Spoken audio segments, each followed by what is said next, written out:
Hello. I was just placing the camera. My stand's still not working now. God, I where to put my bloody frog swan thing, swan holder thing. I don't know, it's upstairs somewhere, but I don't know where to put it. Anyway, hello, good afternoon, happy Sunday. It's that time again, and see, I've come back the 1 week. It's been exactly 1 week since I've done this, so yeah, happy days. If you're wondering why there's an orange glow, it's because I'm nearly in hell. I'm burning in the... Now I've got a heater on here because it was a bit cold. Yeah, so cool. How are we doing? Everybody okay? It's been a week. There's been nothing really incident packed, I suppose. It's been alright. Just having a coffee. But yeah, it's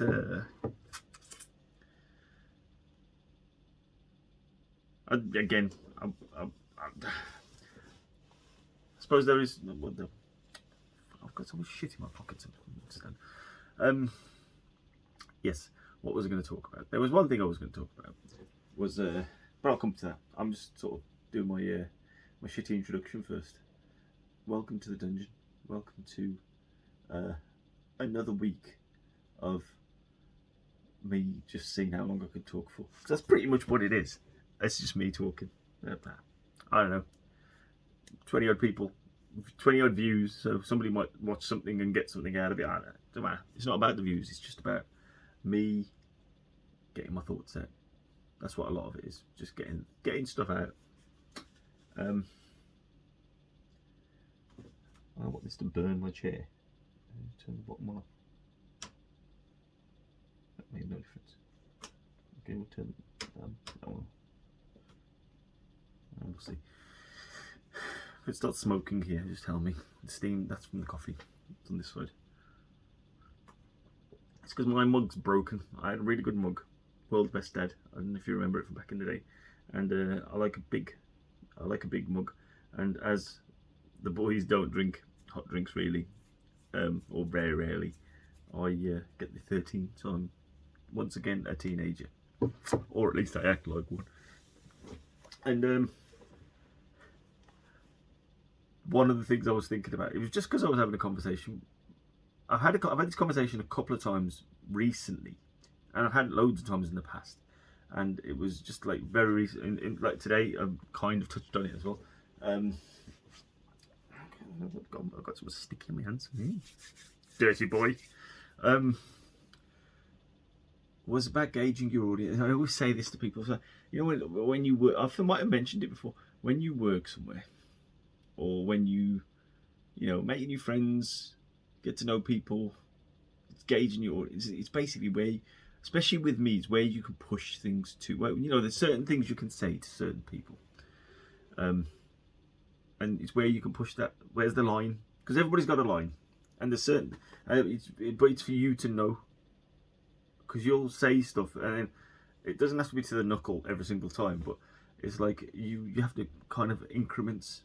Because a lot of the time it's what they say. So, okay, they're cool about that, so I can at least go there, and then see if they jump from that, or you'll just you'll test the waters with a joke or something like that. Very like a bit, let's say, controversial maybe, and see how they react, and if they.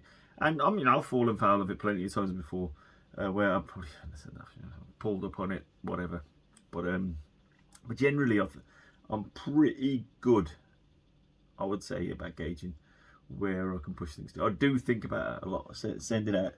I mean, I did a joke the other day.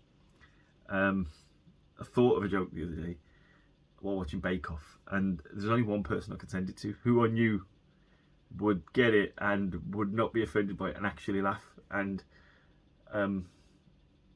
And that's the only person I sent it to, because I couldn't trust the reaction from anybody else, and I didn't want to. I don't want to offend. I never want to offend anybody. So, that's why I've got levels of people that I can send certain things to. There's certain things I can send that's general. Send it to anybody and everybody, and then there's certain things you'll go, maybe not. I'll not send that to them. I don't know how they would react to it, and like I say, even people I know very well, I'm not 100% about where they would stand. And some people probably might not take it offensively, but I don't want to take that risk of ruining a friendship over a silly joke. So you should always gauge your audience. That's what I say, especially when you're working in work, especially because you spend so much time, especially when you're back in offices and stuff. You spend so much time with people. You need to know what their level is, what their limit is, and not go past it. Not even go near it half the time. Just keep it down, and and when you're working with new people as well, when new people, say for instance somebody joins your team or something like that, there's certain. I mean, I remember me and two of my good colleagues, good friends. We were telling these outlandish jokes. I'm not going to tell any of those jokes in here because, like I say, they were rough jokes, and it was overheard. And we got pulled up by a manager saying, but to be fair, that manager, like I say, I'm not mentioning anybody's names on this. That manager was pretty cool about it, and all was said. Well, pulled us to the side, and all that was said was, "I understand you're making jokes, but somebody might find what you're saying offensive because they are quite bad jokes. So it's best not to do it in this environment," which is fair. It's fair, and you know that's good management as well. It's like, not I'm going to give you a bollocking, or I'm going to pull you. I'm going to do a grievance against you for saying stuff like, you know. It was just like, if you're going to fucking make the jokes, don't make the jokes in the office because you don't know who's listening and who's going to be offended by it. So that was. If you want to know what joke it was, because it was a specific joke, I think it was pulled up on. You're welcome to ask me, and I will gauge whether I will tell you or not, because it was a horrible joke. It was a single line joke, so it wasn't even a long joke. That's why it was overheard, because the punch is normally, unless there's a story, an offensive story. But yeah, it wasn't racist or anything. But it was really bad. I don't remember verbatim, but I pretty much remember most. I'll probably Google it and find it, because it's been done before. But yes, yeah, and I love offensive jokes. I even if it, like, you know what I'm saying. And people might think that about me. They might not send me stuff. Like I say, that other people. I'm not the only person that does that. If I don't like a joke, I don't like a joke. If I think it's if it's offensive, it's offensive. It's like, I don't take it offensive. If it's a joke, it depends how you're saying it and what context you're saying it. If you're saying it as like you're insulting me, that's not a joke. You're just like fucking having a go at me, or you know, that's not a joke. That's not a joke. That's just bullshit. But if you're just, let me tell you this fucking bad joke, okay, and I'll listen to it and I'll like, if it's funny, it's funny. If it's not, it's not. You know, joke's a joke. And if I mean, there was something as the context was completely different in terms of what they were talking about and what I ended up weighing in on. I don't go into I go on Twitter a lot, but I don't tweet a lot. I just like to read what's going on. And then there's one person was talking about the conversation was about an offensive, what they've deemed an offensive advert. It's again, what's offensive to one person, what's offensive to another, but whatever. Not offensive, like I say, it was they didn't like what was portrayed. It was a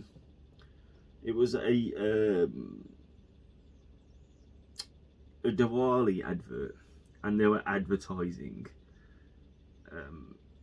Johnny Walker Blue, the whiskey, and it was an Asian household, and it was there's an Asian like sort of celebrity Indian girl from I think she's Canadian. She might be American. I'm not sure. Her name is Lily Singh. I don't know much of her. But I've seen some stuff on YouTube. I don't think she's that funny, but you know, that's me. It's not, you know, I'm not the arbiter of who's funny and what's funny and who's not. But I don't think she's that funny. But you know, other people do, and she's very successful. And more power to her if she is. But it was so yeah. So the there was a bit of back and forth. There's a guy I follow, and there's a bit of back and forth on that set. And to be fair, I agree with what he said in terms of would you be using that? Where was it? Would you be using the same energy if it was a male Indian person advertising whiskey rather than the female Indian person, because it's looked down upon with females drinking and she said, I mean, the girl that originally tweeted that said she said it was more about using alcohol to using that festival, a holy festival, to advertise alcohol, especially when, I mean, Diwali is a Hindu festival. The Sikh part of it was Bundi Jor Divas, and I'm not going to go into the historical. You can look it up, and a lot of people have written about it. And it would be the same day.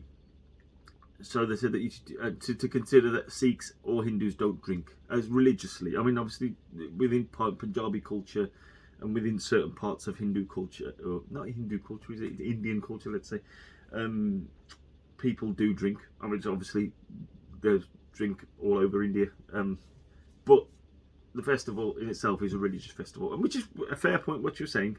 And then she said something about not finding those people, because he said something about if it was so and so, this comedian, if it was this comedian, there was a few people he named off, and would you have the same, would you say the same thing? It was like I say, there was a bit of back and forth, and she said something about there was something about not finding those people funny with their juvenile sense of humour. So no, she said it's about comedy's context. She said something that I think it was a bit of contradiction, which is what I picked up on, was that she said it's about context, and I don't find them funny. Those people, their juvenile humour for funny, and I was like, well, you can't say comedy is a context and then say I don't find that. If you don't find it funny, you don't find it funny. It's nothing about context.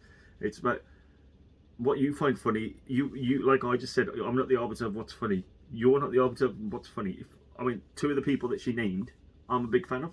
I like Russell Peters, who's a Canadian Indian comedian, and I think she mentioned Dave Chappelle, which I'm a massive fan of, as I mentioned before. So, and millions of people find them funny because, like again with the other Lily Singh, and there was another guy as well, Just Rain, who's another, he does sort of the short Instagrammy videos and stuff like that. I mean, I don't find them particularly funny, but but like I say, thousands of people do. So clearly they are funny. Whereas, like what I was saying with Chappelle and Russell Peters, they do world tours. They still sell out stadiums and small arenas. I think they're doing all right. I think they're still very, very funny. And but yeah, that's what I weighed in on. And but that was the same thing, isn't it? It's about what somebody finds funny, somebody else doesn't find funny. That's what was eventually getting around to the point of saying is like, and I love comedy, as everybody knows. I love comedy, stand-up comedy, sketch shows.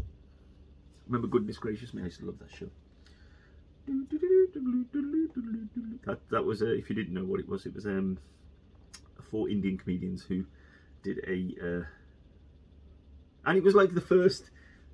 Because prior to that, I mean, a couple of them people that started that came out of a sketch show called The Real McCoy, which was like predominantly black comedians, because they never had a sketch. I mean, Lenny Henry was probably the only person that had, and it was him as an individual with other people guesting, he would get. But then this was a group of people, The Real McCoy, and they used to do some cracking.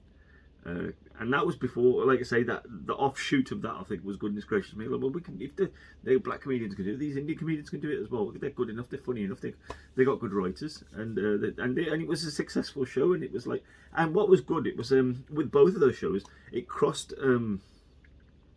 It wasn't just the black community, it wasn't just the Indian community or the Pakistani community, or it was like, I know a lot of people that weren't of those persuasions that watched those shows and enjoyed them and thought they were really funny. We probably got a little bit more out of it because, one, it was very rare to see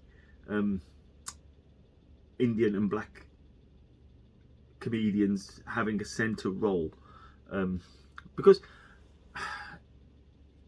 I hate it when people say it wasn't like that back in the day, because it was like, I mean, all TV was predominantly white.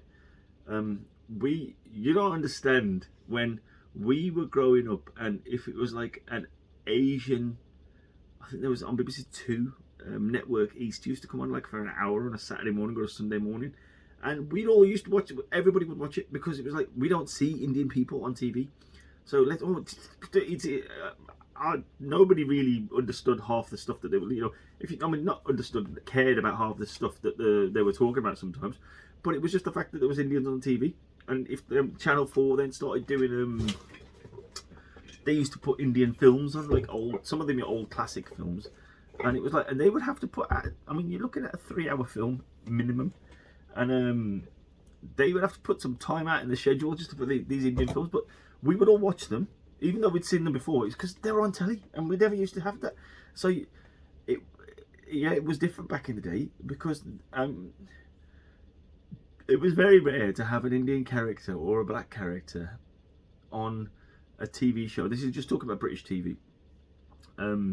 Who wasn't the fool, who wasn't the the person to be joked upon, or or jokes, and then the liberal use of the word Paki, which has been highlighted recently with the Yorkshire Cricket Board nonsense that they with Abdul Rafiq, who they said that they used it. It's never banter. That using that word is not banter. It's like using the N word. It's not banter to say that to somebody. And I don't understand why they thought they could get away with saying that. Whoever was saying, I don't care if it was like part of the culture, and say it's not a good word to say. It's an offensive word. Plus, I mean, and the argument that some people were using, well, if he's from Pakistan, it's like calling a Brit and a Brit. He's from Pakistan, so but you don't. I've been called a Paki, and I'm not from Pakistan. I'm British. I was born here. So to say that is bullshit, because it's a blanket word. It's a blanket offensive term, and you can't say that shit, even in, as you would call, banter, because it ain't banter. It's an offensive word.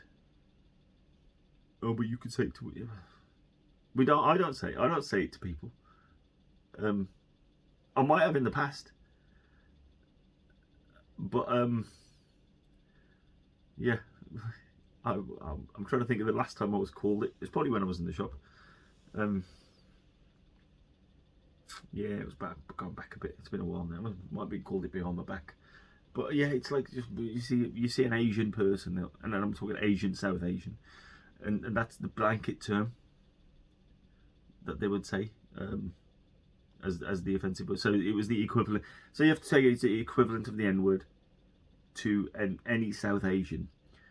And the thing is, they don't care. They I mean, people who are stupid, and they say racism is ignorance, and it is ignorance. And people who are ignorant would just say it to anybody. They'll say it to Middle Eastern people. It's like, yeah, there's no sense to it. I mean, they'll say it to somebody with. I've known people who have got. There was a lad that he was Italian. Well, his mum and dad were Italian. He was born in the UK, but he had very sort of olive skin, and he got called it because he was friends with us, and it was like, oh, so they don't know because they're stupid. And I'm saying, so yeah, if you're racist, you're stupid. If you listen to this, I say you're stupid, and you can come and talk to me about that. Yeah, idiots. Like I mentioned in the previous one, love has no colour, and don't give me that I ain't racist.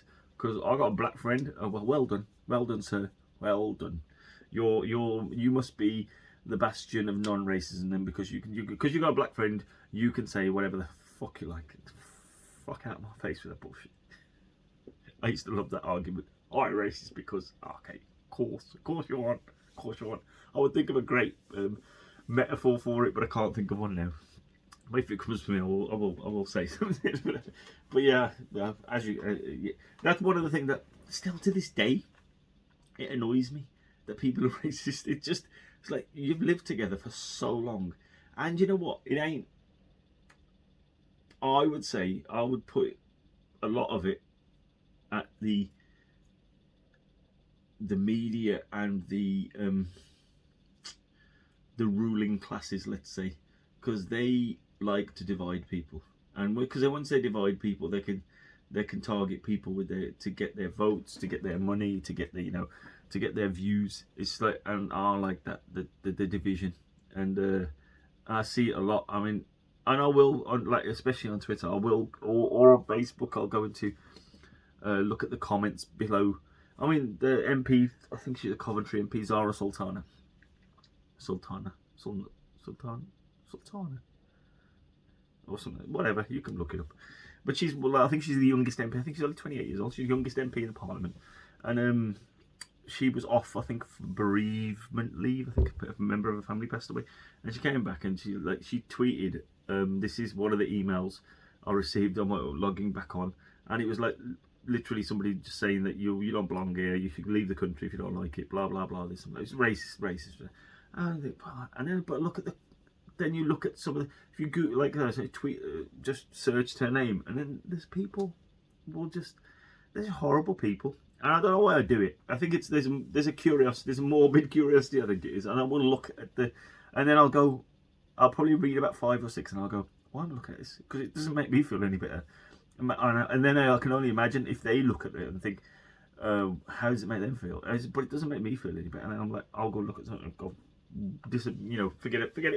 It's not even worth the time, because I'll go into a little rabbit. It's easy to go into a little rabbit hole of, okay, let's see what this person thinks, and you look at the stuff they've tweeted, and you think, oh, what's wrong with you? Because a lot of people haven't been. I think a lot of people haven't been exposed to different cultures. They've grown up in. I thought that was going to set fire or something. In kind of a predominantly, let's say, and like I said, that goes both ways. That goes for there's a lot of Asian people that haven't been exposed to different cultures either, like white working class cultures and whatever. I was quite lucky in my growing up that I had a broad range of friends. Dad had I remember he had like sort of English friends. I mean, yeah, because he'd go to the pub and stuff, and like with work and stuff, and Dad was like fully versed in his he was a fully fluent black country lad. He was like, I think he was 8 years old when he came to the UK, so he went to school here, and then he developed a nice thick black country accent. He worked in Tipton, so yeah, and he was very light skinned. I suppose he could probably get away with some of it. What? No, he never used to do that. He wasn't like that at all. He wasn't like that at all. But yeah, I don't know what my point was. But yes, yeah, no, being exposed to other cultures, isn't it? And it's like a lot of people aren't, and a lot of people, and then there are a lot of people are standoffish. Both sides. If somebody is has been brought up in a predominantly Asian sort of area community, like the friends growing up, and then they go to a workplace, I think can be quite, because they don't know what people are like, what sort of things that they, what sort of things, gauging your audience, what sort of things you can talk about, and we've broken it. Oh, let's leave it. I'm not that cold now. Yeah, and the same way the other ways, like, and it's easier, I think, to say something offensive then as well, because you think it's normal to say stuff like that, because that's what you've grown up with. That's not being apologetic for being racist. I mean, you're an adult. You should fucking know what you can and can't say. And like I say, gauge your audience. You should know. You should understand what would be deemed offensive and what wouldn't be deemed offensive. Only because you said it at home all the time, it doesn't mean it's like it's a thing you should say or ask. I like talking to people, as you know. I like learning about where they're from, their culture, how there's all sorts of things where you grew up and stuff like that, and you got to learn about it. And that's how it's a good way of gauging people as well. What sort of things you like. Just fucking conversations, isn't it? That's what you got to talk to people. If you're not going to talk to people, then you're never going to learn. And that's, but like I say, but it's that whole thing of, I think, not a whole thing. There's a part of it is that people growing up within specific communities, and then not really having experience of the outside world. So when they've never gone to school, if you're living in a predominantly Asian community, if you're living in a predominantly white community, the school is going to be the same sort of predominantly of that. So the kids you're going to grow up are going to be, so your friends are going to be more of that as you're growing up. So that's what you'll all be the same. So it's, in essence, it'd be like an echo chamber. So you kind of have the kind of same values, the same thoughts, not the same thoughts, but it's what you've grown up with. This is what you understand. And then when you're exposed to something completely, let's say you're coming out of and then you're coming out of that and you're mixed into, like, I mean, generally workplaces, say for instance, like working within, I work in the civil service, as a few of you know. So working within that is completely diverse, males, females, different ethnic persuasions, different genders, LGBTQ and all that. I mean, I was always really rubbish at knowing, unless they were outwardly, well, the people I'm talking about, they're outwardly gay. They were males, and there was a few females as well, actually. But unless they were, it was obvious that they were, or they had a partner there or something. Okay, but then with some people that you didn't know, and but then some people, what they called it? They called it. The girls used to call it when I used to work up there. They called it Gaydar, and I think that's a term. But I was rubbish. I worked with this guy. I forget his name, but it doesn't matter. His name's irrelevant. I used to have a laugh with him all the time. No, just general, just having chat. And then did you know he was gay? Or they were talking about his boyfriend or something. He's gay. Really? I didn't know that. It made no difference. Still carried on as normal. It was like, but he was like, I was absolutely rubbish. And still am absolutely rubbish. That's one thing. And then the other one is guessing people's ages. I'm shit at that as well. And I hate it when people ask me to. Oh, I guess how old I am. Especially girls, because then they're more. With blokes, you can just kind of get away with it and just yeah, fucking 50. But with women, if you guess up, it's a long road back to get them back on side. How dare you? I'm not even 30 yet. I've got that wrong loads of times. This isn't a bad coffee, actually. I've had worse. 1 second though. Sorry about that.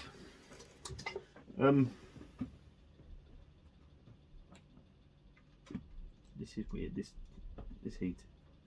Thing is, this stand's missing, and so I'm kind of precariously balancing on. There we go. I'm precariously balancing it with a bit of gaffer tape, so it doesn't fall over. But that's fine. Yeah. I don't know what I was going to say. I was going to say something there. I feel a bit happy. I think I was a bit down last week.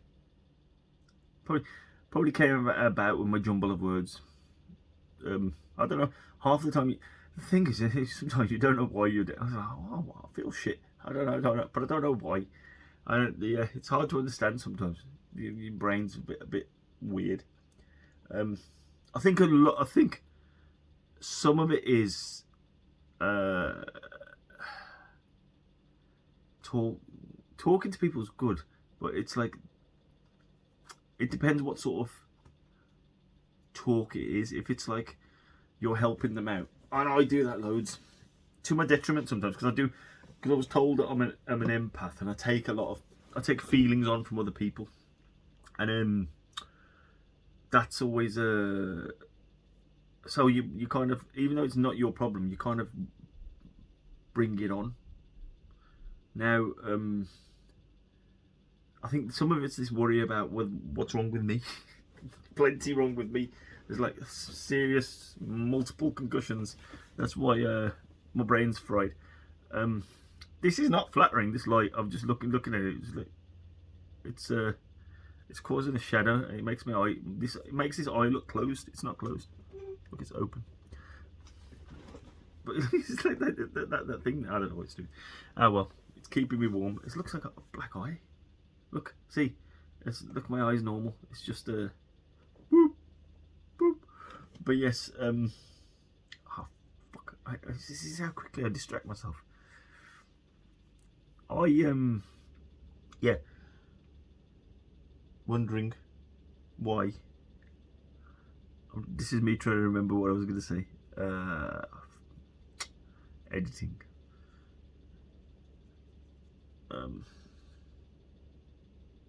It'd be funny. So I don't know who's listening. Like I said, I don't know who listens. If somebody tells me they've listened, then I'll know who's listened. But other than that, I don't know who's watched this or listened to this, or even if they've listened to all of it or some of it or whatever.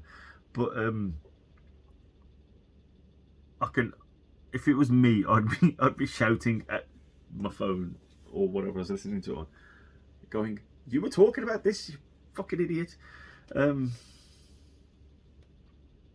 It's gone. It's gone. I went to uni yesterday with my son because it was a university open day. That was nice. It was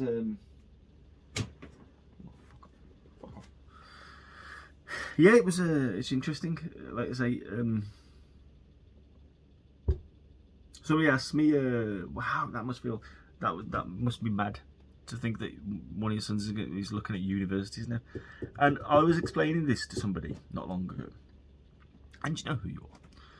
And they were saying about, because they got a younger kid, and they were saying, "Oh my God, I can't believe she's she's 2 years old already," and and I was like, and I said that soon she'll be like dressing herself and feeding herself and stuff like that. It's like, I can't. Oh no, I want her to remain a baby all the time. I was like, how'd you cope with it? Because I'm like, my boys are older. And I was like, it's not that they don't start doing that. I was explaining this. They don't start doing it straight away. It's like they learn from you, so you kind of grow with them. That's what I was saying. It's the relationship, you grow, you evolve that relationship. So my relationship with the boys is very different to what it was when they were younger, which is natural. It's not when they're close to being adults. One of them is, and one of them is more mature than me. But that's the thing. Is like you kind of evolve with them. Okay, you do that. You can do that by yourself. You don't need me to do that. You can do that by yourself. And if they need anything, they ask you. But yeah, it's that growth, and that's funny because we were at a wedding, my cousin's wedding the other week. I was talking about last week, and I was speaking to one of the brother-in-laws, who's like my cousin's husband, and I was saying, because their kids were playing around and running around, and I said, "Isn't this nice?" Because I used to say it to him when the kids were younger, and you're picking them, making sure they're eating, get some, feed them, do this, do that, take them there, and his kids were at an age where they were kind of looking after each other, looking after them. They're all the cousins together, kind of looking after each other and looking out for each other, making sure, if they want something to eat, they'll go and grab something to eat, or they'll ask if they want anything. And I said, isn't it nice to have them at this age, and they're kind of more self-sufficient, and as they get on, because it is actually quite nice, and because you, as a parent, and you get to enjoy it a little bit. I mean, I went through it, but I went through it when I was younger. So I mean, by 30. All three of my boys were. My youngest was. Yeah, well, I was 30. Just after I was 30, my youngest was born. So yeah, he's 15. That makes sense. So yeah, kind of got it all out of the way. Whereas at that time, none of my friends had kids, and now all of them have got kids. But to be fair, all of their kids are pretty much older now as well. So there's not a lot of worry about. The looking after them as much, not looking after them like that, but when they're at family functions and stuff like that, they kind of play and enjoy, and you don't have to be constantly on them, or constantly have them make sure they're okay, make sure they're coming. No, they want to fall asleep, and you got to hold them, and you can't do anything because you're holding them because they're falling asleep in your lap, but yeah, it's I don't envy that. I loved it, and but you know, when you're at a function like, I mean, you understand now why because it's not very done in Asian weddings, but I'm sure it's going to come in as generation changes, that they'll say no kids.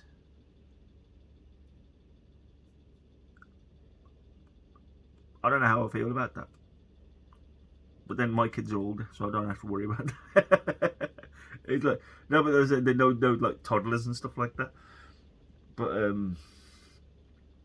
don't know. I don't know how I feel. I don't know how I remember somebody floating an idea like that when the boys were younger, and I said something along the lines of, if I can't take them, nobody's going. Well, I'm not going. Don't can't take them. You can do it yourself. And but then it was a misunderstanding, and that was never the intention. But yeah, it's I don't know. Yeah. Thing is, it's, well, you have to then sort out someone to look after them, and then with our family, it's bloody everybody's invited to the wedding. Who's going to bloody look after the kids? And one person have to stay at home then. And so yeah, it's I don't know.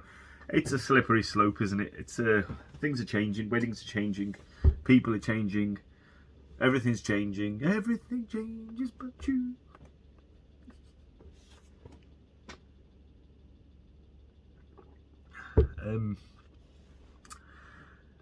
Yeah. Things happen. Things do. I'd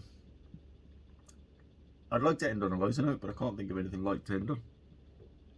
It's getting dark quick. I hate that conversation. So every flipping year, for God's sake, the clocks change. Oh, look how dark it is. So that happens every year. Every year. And, you know, yeah, when the sun goes down, it gets dark. It happens every fucking day. Do we have to talk about it every year? This conversation was happening yesterday. I was just constantly rolling my eyes.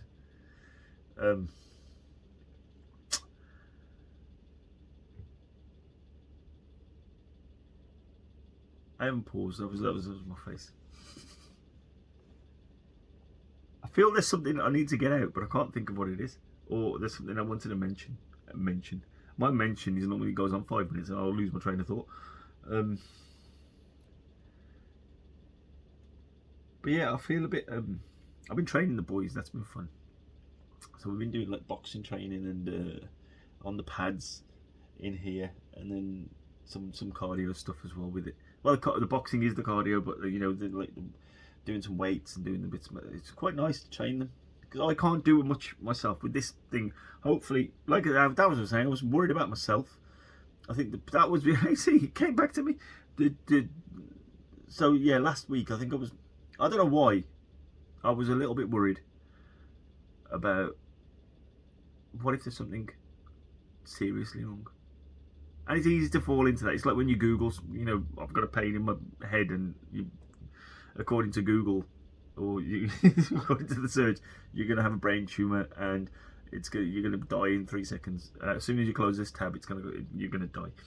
But so it wasn't. I hadn't looked anything up. It was just like, but they can't find anything. So what if it's, you know, something more serious that they don't know about, or they haven't tested for? I mean, I got blood tests next week, so hopefully that will shed some light on what's up. But I'm hoping that's the case. I mean, the things are going. It looks like they're going to drain me of blood. The amount of things they're testing me for. Because he just said, the doctor said, you haven't had a blood test for ages. It's probably worth just going through a whole gamut of things. So yeah, I suppose it's thorough. It's took long enough to get to the blood test, but I've got that this week. So I'm hoping this solves the problem, because like now it's not that bad. I can feel where it is not that bad. The other day it was like, it just, like I say, it doesn't debilitate me. It's a nagging ache, and then sometimes it's worse, sometimes not, and sometimes it feels like when I sneeze, when it's hurting more. When I sneeze, it feels like I have to put my hands there just to make sure nothing explodes, and that to me feels like a hernia. But they said when they did the ultrasound, they said there was no hernia there, or there was no sign of a hernia. There's no tears or anything like that. So I don't know. So that makes me worry. So I'm hoping it's just a. I think yeah, obviously I'm hoping it's nothing serious. But then it's like if I don't want to. I don't want it to be anything that's going to stop me from sort of training. But I need to get it. I need to know what it is so I can start hitting my training, how I want to hit my training. Because I know in my head how I want to hit my training, but I know this is stopping me. Because I want to. I mean, I was thinking about this the other day. Actually, yesterday. I did these. You know, when I was. Those of you that know that when I used to do my walks in the morning, and I'm going to start that again. I don't give a shit about the weather anymore. I just need to fucking kick my ass and get out of bed. So I used to do my 4:30 till about 5ish. So it'd be an hour and 15-minute walk in the morning. That would normally get in and around my 10,000 steps, which is not a nice target to have. I always so be I do 12,000, I do 15,000. 10,000 is a good target to have. It's because it's a good amount. But that would pretty much get me there or get me close to it. But then we've got these little cages. They're called Mugas, MUGA, multi-use games. So I don't know, whatever it is. Probably got it wrong. But we got those, and then I'd finish my walk there, and then I would do like a circuit of. So I'd do sprints, like it's a basketball court. So I'll do sprints up and down the basketball court, and then I'll do squats and lunges, and just so there was no weights. It was all body weight stuff, and then there was like a park there, a kids park area. But they've got bars that you can do pull-ups and stuff on. Not for pull-ups, but like monkey bars and stuff like that. So you can use them for pull-ups. I mean, nobody's there at that time of the morning, so it didn't make a difference. So and then, but because especially with the sprinting, I can't sprint because when my foot goes down for impact, I feel it jerk and I feel it hurt, and my heel is not quite right, but it's been hurting since yesterday. But I think it is because of the way my feet alignment. So I pronate, and is it pronating? Over pronate. By the way, my arches fall in. So I bought these. I got these from Amazon the other day, the other week, and they're quite strong and they lift my. And when I first wore them, it was uncomfortable and my feet were hurting. But then I think it was that you had to get used to them a little bit because my calf was killing me. But a few times that I've walked with them and just walked with them, not ran with them, walked with them, like good distance. And when I've got back, and normally the next morning I would feel it. It's still hurting a little bit, but nowhere near what it was. Like it would be literally getting out of bed. I'm going, can't put my heel down on the floor, and then it would kind of warm up a bit and then go. But they've got a little pad in the middle where it kind of massage. It's like a lump that sits just behind your insole, the front foot, and then there's a good arch support, and then it wraps your heel a bit better as well. So, like I say, it feels like my feet are straighter because I'm always looking down to see if they're straight, and it does feel a lot better. It does feel a lot better. So I'm thinking it's just that it's not my Achilles, which is what my initial worry was.